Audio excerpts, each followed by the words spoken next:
안녕하세요. 정교한 과학탐구 최재훈입니다. 오늘 여러분들 저랑 생명 시스템에서의 정보의 흐름을 한번 볼 건데, 자, 우리 이 파트를 우리가 세 파트로 한번 나눠서 볼 거고요. 일단 생명 시스템에서의 유전 정보, 그러니까 정보의 흐름이라는 얘기는 뭐냐면, 생명체가 갖고 있는 고유한 특성, 우리가 보통 일반적으로 형질이라고 하는데, 그 형질이 어떻게 발현되는지에 대한 부분이야. 그래서 이 유전 정보가 어떻게 전달이 되고, 그 전달된 유전 정보가 어떤 과정을 통해서 형질로 발현이 되는지에 대한 부분들을 우리가 한번 살펴볼 겁니다. 그럼 일단 용어적인 부분들을 하나 살펴봐야 되는데, 일단 유전 정보가 어디에 들어있느냐? 어쨌든 생명체 속에 들어있어야 하잖아. 그래서 일단 모든 생명체는 뭘로 이루어져 있고, 세포로 이루어져 있고요. 자, 세포 속에는 뭐가 들어있냐면 핵이 들어있는데, 이 핵에는 자, 뭐가 들어있느냐? 염색체가 들어있어요. 자, 뭐가 들어있다고? 염색체. 보통 이제 우리가 일반적으로 염색사라고 얘기도 하고요. 이 염색체가 뭐로 구성되어 있냐면 여러 가지 물질이 있겠지만 이제 안에 뭐가 들어있느냐? 자, DNA가 들어있습니다. 자, 이 DNA를 우리는 뭐라고 하냐면 유전 물질이라고 하죠. 그래서 DNA는 어디에 들어있다? 핵 속에 들어있습니다. 자, 세포 속에 있는 핵 속에 들어있고요. 그래서 이 DNA를 우리는 무슨 물질? 유전 물질이라고 합니다. 그런데 RNA도 무슨 물질이다? 유전 물질이지. 그래서 우리 앞에서 배울 때 DNA는 유전 정보를 저장하고 있고, RNA는 유전 정보를 전달해주며 단백질 합성에 관여한다 라고 한번 설명을 드린 적이 있고, 아마 여러분들 시험 범위 안에 들어가서 시험을 봤을 겁니다. 자, 그래서 이 DNA는 유전 정보를 저장하고 있는, 자, 유전 정보를 전달하는 게 아니라 이 유전 정보를 저장하고 있는 물질을 DNA라고 합니다. 그런데 이 DNA 자체가 뭐는 아니다? 유전자는 아니다. 자, 그건 조금 이따가 설명을 할 거고, 그러면 유전자는 뭐냐? 자, 유전자는 생물의 고유한 특성을, 자, 생명체가 갖고 있는 고유한 특성을 형질이라고 하는데, 이 생물의 형질을 결정하는 것을 우리는 뭐라고 불러? 유전 정보라고 불러줘. 자, 그럼 유전 정보는 어디 들어있어? 그렇지, DNA에 들어있고, 이 DNA에 있는 유전 정보는 생물의 형질을 결정한다. 일단 알아두세요. 생물의 형질을 결정하는 것을 우리는 무슨 정보라고 하고? 유전 정보라고 하고, 이 유전 정보가 저장되어 있는 DNA의 특정 부분을, 자, 우리는 뭐라고 얘기하냐면 유전자라고 불러줘. 자, 그럼 이제 다시 한번 정질. 자, 형질은 자, 생물체가 갖고 있는 생물체의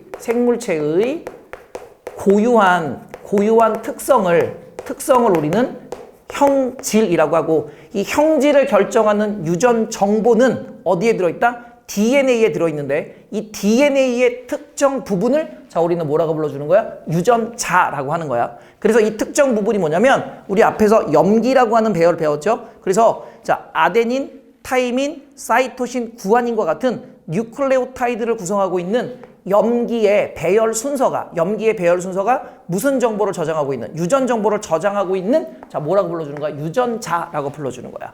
자, 그럼 정리. 형질은 생물체를 구성하고 있는 생명체가 갖고 있는 고유한 특성을 형질이라고 하며, 그 형질은 DNA에 저장되어 있는 유전 정보에 의해서 결정됐는데, 그 유전 정보는 DNA의 염기 서열, 즉 DNA 특정 부분인 염기 서열에 저장되어 있고, 이 저장되어 있는 유전 정보를 우리는 뭐라고 얘기하냐면 유전자라고 얘기하면 된다라는 거죠. 자, 용어적인 요소들 여러분들 꼭 알고 계셔야 됩니다. 자, 그러면 유전자는 DNA 자체가 유전자는 아니고 DNA의 뭐다? 특정 부분이다. 그래서 문제 풀 때 조심해야 될 거, DNA 자체가 유전자는 아니다. 그래서 DNA 자체는 자, 뭐가 아니야? 유전자는 아니다. 자, 그리고 자, 이 DNA에 있는 무슨 서열이? 염기 서열이 무슨 정보? 유전 정보를 저장하고 있는 유전자다. 자, 요거 갖고 여러분들 많이 헷갈리게 만드니까 꼭 알아두셔야 됩니다. 자, 그러면 우리가 이제 유전자가 어디 들어있다고 그랬어? 자, DNA에 들어있다고 그랬지. 근데 DNA는 어디에 들어있냐면 염색체 속에 들어있어. 그래서 우리가 그림을 하나씩 볼 건데, 자, 요 기억을 우리는 이제 중학교 때 배웠지. 자, 염색체라고 하고, 요 긴 끈을, 자, DNA는 있잖아. 염색체를 구성하는 물질 중 일부야. 이해돼? 염색체 자체가 또 DNA는 아니야. 그래서 염색체는 DNA와 단백질로 이루어져 있는데, 이 DNA가 염색체를 구성하기 위해서 여러 가지 물질들을 묶어주는 끈이라고 한번 생각하시면 됩니다. 왜? 이중나선 구조의 긴 가닥으로 되어 있으니까. 그래서 니은은 우리가 뭐라고 불러주고 DNA라고 불러주고, 자, 요 디귿을 자 우리는 뭐라고 얘기하냐면 유전자라고 불러주는데, 이 DNA 내에는 여러 개의 유전자가 함께 복합적으로 들어가 있습니다. 그래서 유전자는 아까 얘기했지만 DNA 상에 있는 DNA의 무슨 서열이다? DNA의 염기 서열이다 라는 거 하나 알아두시기 바랍니다. 자, 그럼 그림에 대한 부분을 우리가 한번 정리를 해볼 건데, 일단 자, 염색체를 우리가 설명을 할 건데요. 일단 뉴클레오솜이라고 하는 게 있어.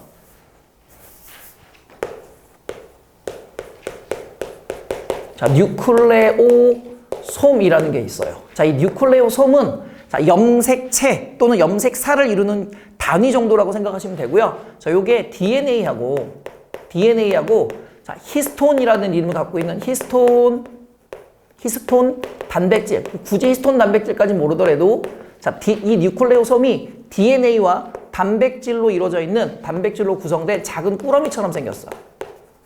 구성된 작은 꾸러미처럼 생겼다. 보따리처럼 생겨서, 자, 그럼 이런 뉴클레오솜들이 계속해서 이렇게 쭉 연결이 돼서 긴 가닥을 만드는데, 이 긴 가닥을 우리는 뭐라고 불러주냐면 염색사라고 불러줘. 자, 뭐라고 불러준다고? 염색사. 자, 그럼 염색사의 정의를 또 한번 볼까요? 자, 염색사는 이런 뉴클레오솜들이 자, 연결된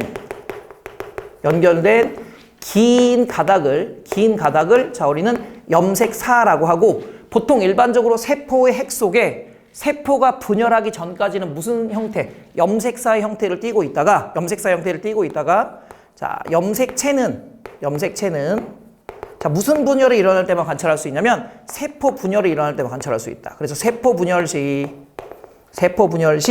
자, 염색사가 끊어지지 않게 하기 위해서 염색사가 엉겨서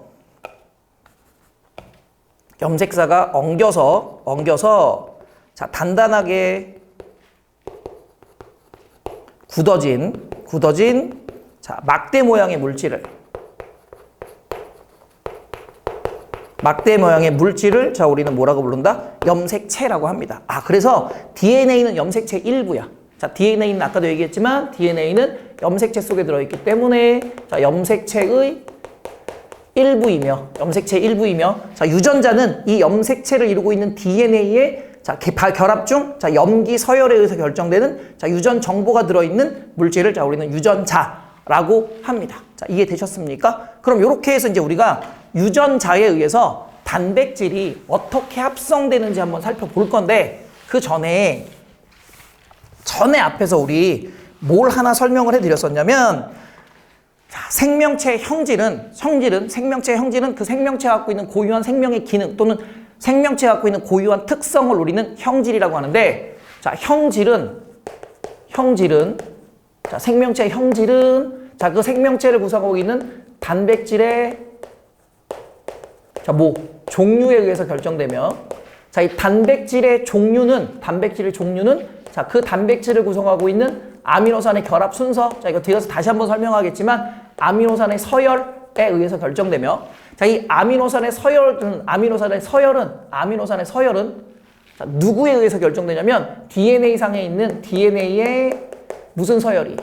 염기 서열, 염기의 배열 순서인 염기 서열이 아미노산의 종류와 아미노산의 수 그리고 아미노산의 결합 순서를 자, 우리는 서열이라고 하는데, 이 아미노산의 서열을 결정하고 이 아미노산의 서열에 따라서 결합이 되면 단백질의 입체적 구조가 달라지게 되고, 이 단백질의 입체적 구조가 달라지게 되면 그 단백질의 입체적 구조에 따라서 기능이 달라지고, 그 기능에 의해서 생물의 형질이 다양하게 결정이 된다라는 거죠. 그럼 결국 생명체가 갖고 있는 형질은 그 생명체의 DNA상의 무슨 서열에 의해서? 염기 서열에 의해서 결정이 된다. 자, 일단 기본적으로 분들 이게 제일 중요한 내용이야. 그럼 여기 나와 있네. 자, 유전자에 의해 아미노산의 서열이 결정이 돼요. 자, 뭐가 합성이 됩니까? 단백질이 합성이 되고요. 이 단백질의 종류에 따라서 자, 특정한 기능을 담당하는 형질이 발현이 됩니다. 자, 특정한 기능을 담당하는 형질이 발현이 되는데, 자, 이걸 우리가 유전자 발현이라고 불러줘. 다시 한번 얘기하면 유전 정보에 의해서 또는 유전자가 갖고 있는 유전 정보에 따라 생명체 내에서 단백질이 합성되는 과정을 자, 우리는 유전자 발현이라고 불러줘. 그래서 유전자에 의해 아미노산 서열이 결정이 돼서 단백질이 합성되는 것을 자, 우리는 조금 어려운 말로 유전자 발현이다라는 걸로 여러분들 기억을 해 주셔야 되고요.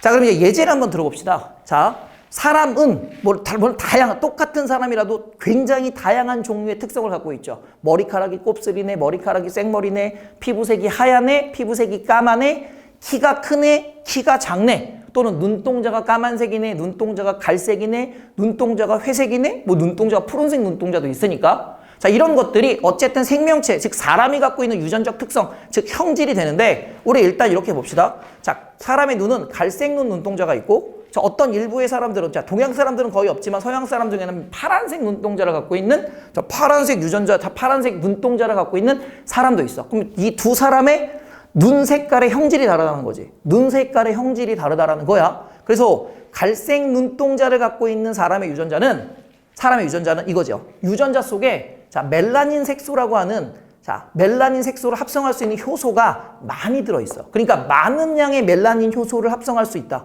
멜라닌 색소? 자, 이 멜라닌 색소가 뭐냐면 자, 우리가 검은색을 나타내는 색소를 우리는 멜라닌 또는 멜라닌 색소라고 불러줘. 무슨 색을 나타낸다? 검은색을 나타낸다. 그래서 머리카락에 멜라닌 색소, 자, 머리카락이 까만 이유는 이 머리카락에 멜라닌 색소가 많이 들어있다는 얘기지. 그리고 흑인들 같은 경우에는 백인들에 비해 피부에 멜라닌 색소가 많이 포함되어 있기 때문에 피부색이 무슨 색이야? 까만색이야.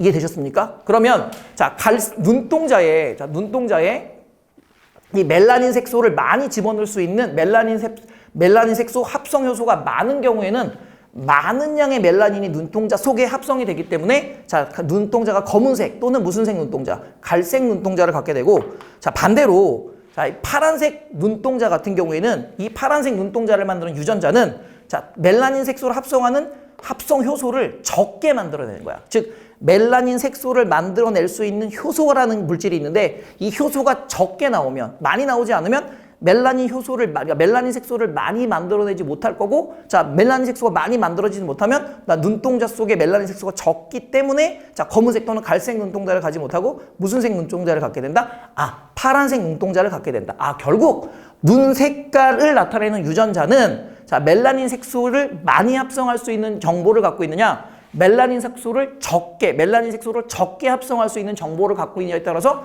결국 사람의 눈동자 색깔이 어떻게 달라지게 나타날 수 있구나. 아, 그럼 유전 정보에 따라서 생물의 형질이 달라지네 라고 생각하면 되겠습니다. 자, 이 멜라닌 색소를 합성하는 이 멜라닌 색소를 합성하는 효소가 자, 뭘로 이루어져 있어? 효소가 단백질로 이루어져 있어. 그래서 이 색소를 합성할 수 있는 효소의 양이 많이 나오느냐 적게 나오느냐에 따라서 갈색 눈 또는 검은색 눈동자, 그리고 파란 눈동자 또는 회색 눈동자 등이 형성될 수 있다는 겁니다. 이해되셨습니까? 별로 어려운 거 아니야.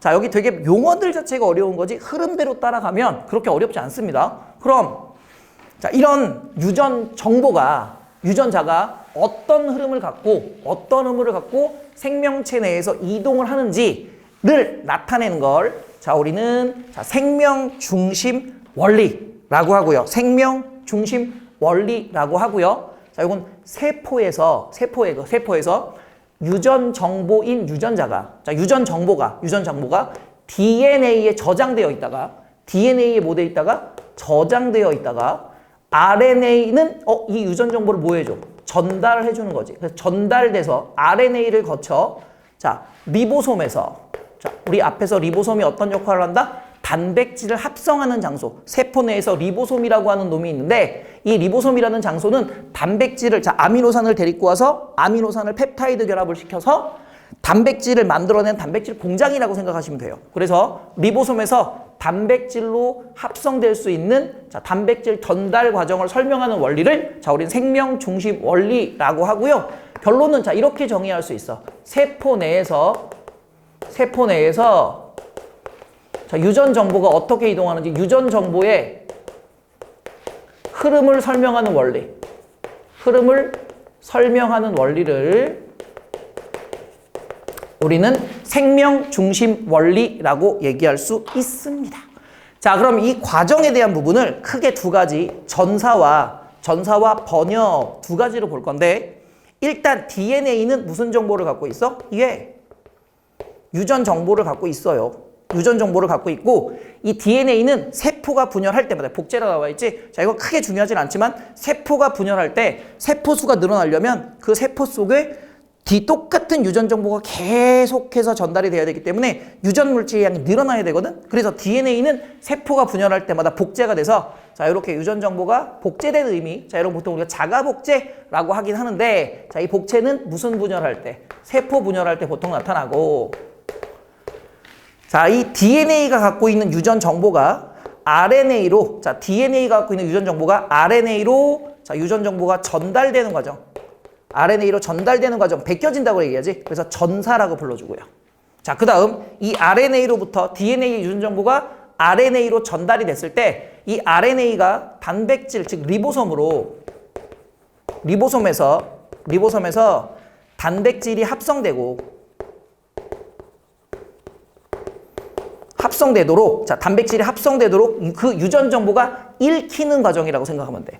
자, 그래서 리보솜에서 단백질이 합성되도록, 자, 단백질이 합성되도록 RNA가 DNA로부터 받은 유전 정보가 읽혀지는 원리. 그래서 단백질 합성에 관련돼 있는 내용이 나온다면, 자, 이건 우리가 번역이라고 합니다. 자, 근데 요게 하나 알아둬야 되는 게 장소가 틀려. 그래서 전사는 세포의 핵 속에서, 자, 세포의 핵 속에서 일어나고요. 세포의 핵 속에서 일어나고요. 번역은 핵 바깥쪽에 있는 어디서 일어나냐면 세포질에서 일어납니다. 자, 번역은 어디서 일어난다? 세포질에서 일어나고, 전사는 어디서 일어납니까? 세포의 핵 속에서 일어납니다. 자, 장소가 다르다라는 거 꼭 이해하시기 바랍니다. 이해되셨습니까? 그러면 이제 유전 정보가 어떻게 저장이 되고 전달되는지, 자, 흐름에 대한 실질적인 부분을 한번 살펴볼 건데, 자, 여기 용어들이 굉장히 중요해요. 자, 여기 용어들이 굉장히 중요해.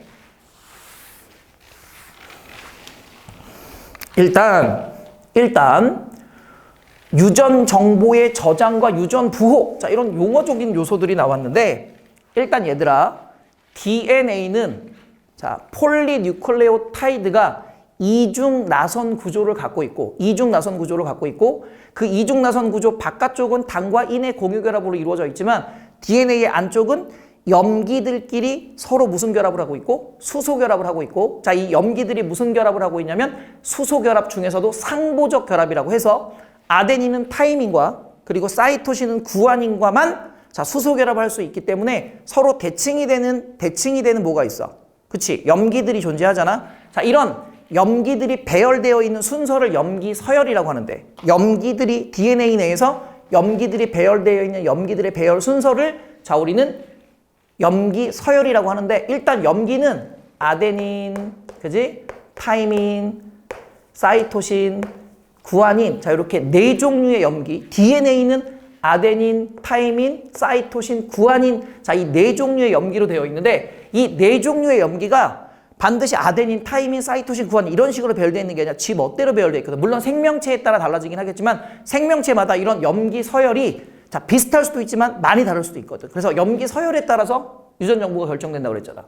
그러면 이런 염기 서열에 저장돼 있는 유전 정보를 우리는 염기 서열이라고 하며, 자, 이런 염기 서열들이, 자, 몇 개씩 조합이 되냐면 3개씩 조합이 됩니다.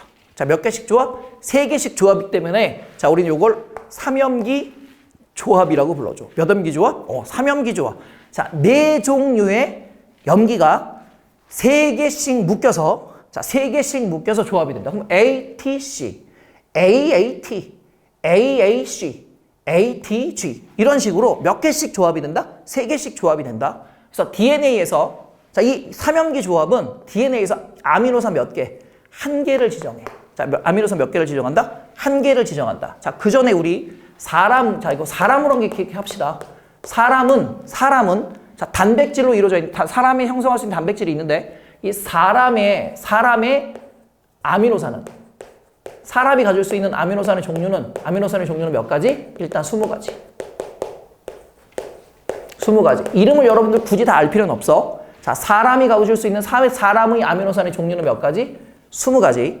그래서 이 20가지의 아미노산에 대해서 이 네 종류가 어떤 결합, 어떤 배열을 갖느냐에 따라서 염기가 조합이 되는데 그 조합된 염기에 의해서 아미노산 한 개가 결정이 된다. 지정한다는 얘기는 자, 어떤 특정한 아미노산, 염기의 조합은 그 조합에 따라서 만들어지는 특정한 아미노산을 지정한다는 얘기는 이 아미노산을 결정해주고 자, 내가 기록되어 있는 염기의 조합은 이 아미노산을 지칭하고 있다. 이런 식으로 자, 얘를 나는 결정할 거다. 라는 식으로 자, 아미노산을 지정한다고 표현합니다. 그래서 아미노산 한 개를 지정하는 연속된 세 개의 염기 조합을 우리는 삼염기 조합이라고 한다. 다시 정리. DNA의 염기 서열 중 이 염기가 몇 개씩 조합이 돼? 3개씩 조합되고 그 조합된 3개의 염기는 20개의 아미노산 중 20종류의 아미노산 중 특정 아미노산 한 개를 지정합니다.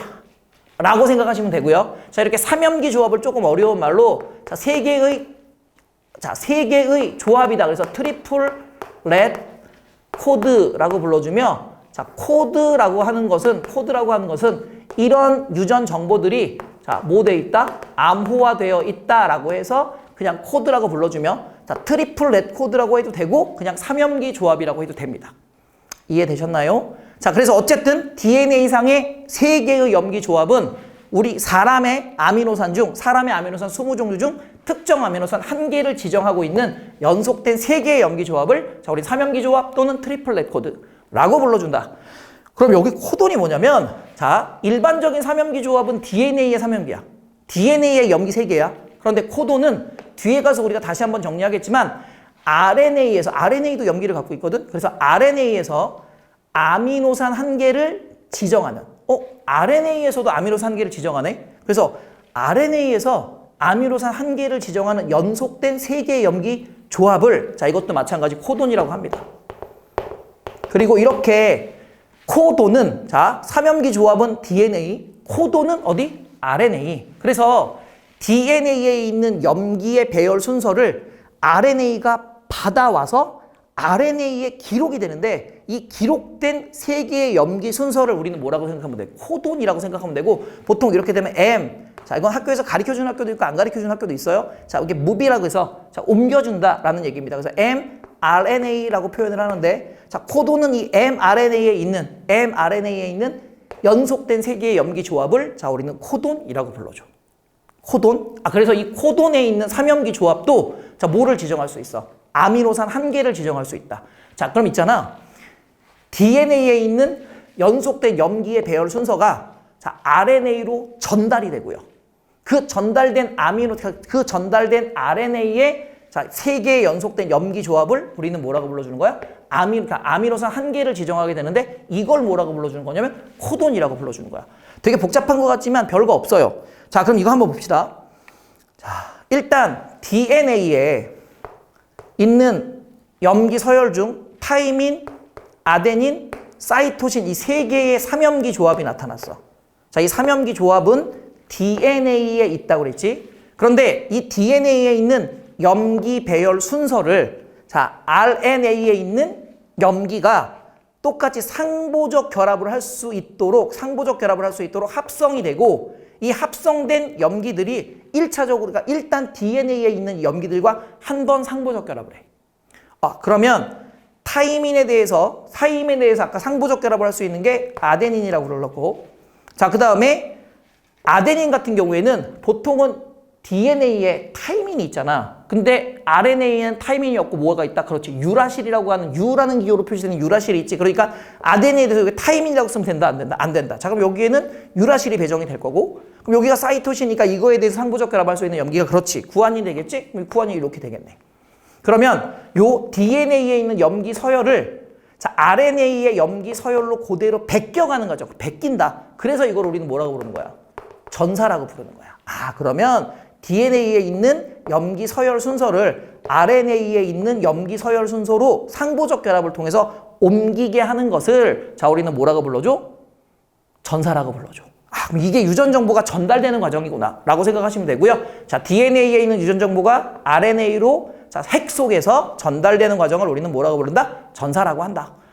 그래서 만약에 DNA에 있는 TAC의 배열을 자, 우리는 3염기 또는 트리플렛 코드라고 하고, 만약에 이게 아미노산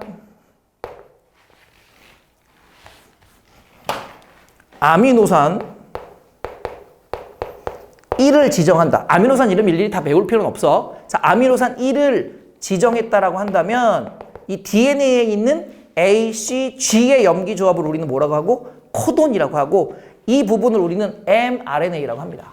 그래서 코돈이라고 하고, 자, 이 코돈도 마찬가지. 자, TAC는 DNA에서 이 조합이 아미노산 1을 지정했다면 RNA에 있는 AUG도 자, 뭐를 지정하는 거냐면 아미노산을 지정하는 거야. 아미노산 몇을 지정? 1을 지정하는 거다. 아, 그러면 자, DNA에 있는 아미노산 지정 염기가 RNA로 옮겨와서 이 RNA에 있는 3개의 염기 조합인 코돈이 결국 DNA가 지정한 아미노산 1을 실제로 지정해서 이 아미노산을 옮겨오도록 해주는 역할을 자, 우리는 전사라고 생각을 하시면 되겠습니다. 알겠습니까? 자, 그러면 요거 하나 볼까? 우리 코돈의 종류를 볼 건데, 자, 코돈의 가지수, 합성될 수 있는 코돈의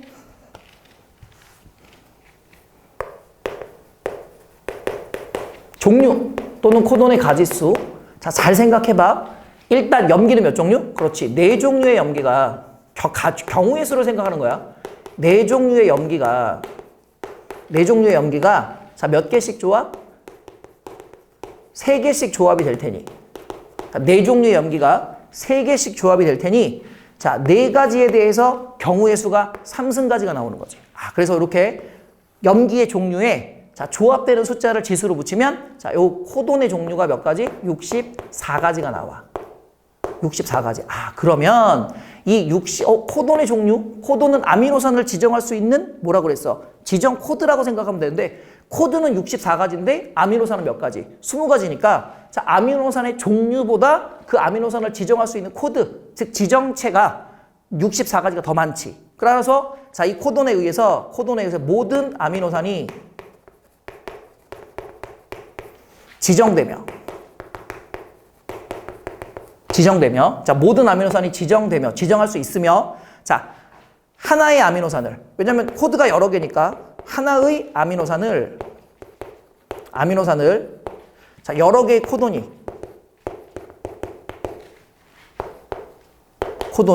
자, 뭐 할 수 있다? 동시에 지정할 수 있다. 자, 이 말은 아미노산이 2개 이상의 코드로부터 지정을 당한다는 얘기지. 그런데 코돈이 아미노산을 동시에 2개를 지정할 수는 없어. 그래서 한 코돈은 하나의 아미노산을 지정을 하되, 자, 예를 들어서 A, T, G라고 하는 애가 있다고 가정하는 거야, 가정. ATG가 뭐 예를 들어서 아미노산 1을 지정했대. 그럼 이거에 대해서 뭐 TAC도 아미노산 2를 지정할 수 있다라는 거지. 그래서 아, 얘도 아미노산 1을 지정하는 코돈이고, 자, 얘도 다시 유라실 이렇게 갑시다. 자, 유라실 AC. 그래서 유라실, 아데닌, 사이토신이 똑같이 서로 염기 조합은 다르지만 서로 다른 코돈이지만 동일한 아미노산을 한 번에 동시에 지정할 수도 있다라는 거 꼭 기억하셔야 돼요. 자, 그래서 여러분들 자, 이 숫자 잘 나와. 우리 아미노산의 종류는 몇 가지? 20가지고요. 아미노산의 종류는 20가지고요. 자, 따라서 이 20개의 아미노산을 지정하기 위해서는 최소한 코돈이 20개 이상이 필요한데, 자, 이 코돈의 종류는 자, 4종류 염기. 자, 아데닌, 사이토신, 구아닌, 타이민, 또는 아데닌, 유라실, 사이토신, 구아닌처럼 4종류의 염기가 몇 개씩 조합이 되기 때문에 3개씩 조합이 되기 때문에 전체적으로 4의 몇 승가지? 3승가지. 그렇게 따라서 64가지의 코돈을 만들어낼 수 있고, 따라서 아미노산의 종류보다 코돈의 수가 많으니 자, 모든 아미노산이 지정될 수 있으며, 자, 많으니까 자, 같은 아미노산 1번 하나의 아미노산을, 같은 아미노산을 자, 서로 다른 여러 개의 코돈이 동시에 지정하기도 합니다. 자, 이해되셨습니까? 자, 이렇게 해서 여러분들 자, DNA에서 RNA로 전사되는 기본적인 과정과, 그리고 트리플 넷 코드가 뭐고, 즉 3연기 조합이 뭐고, 코돈이 뭔지에 대한 개념적인 요소들 전반적으로 살펴봤고요. 자, 이 내용을 여러분들 명확하게 이해하고 계셔야 우리가 다음에 할 유전 정보의 실질적인 흐름을 명확하게 이해하실 수 있습니다. 자, 복습 충분히 하셔야 되고요. 꼭 용어적인 요소들 암기하시기 바랍니다. 수고하셨습니다.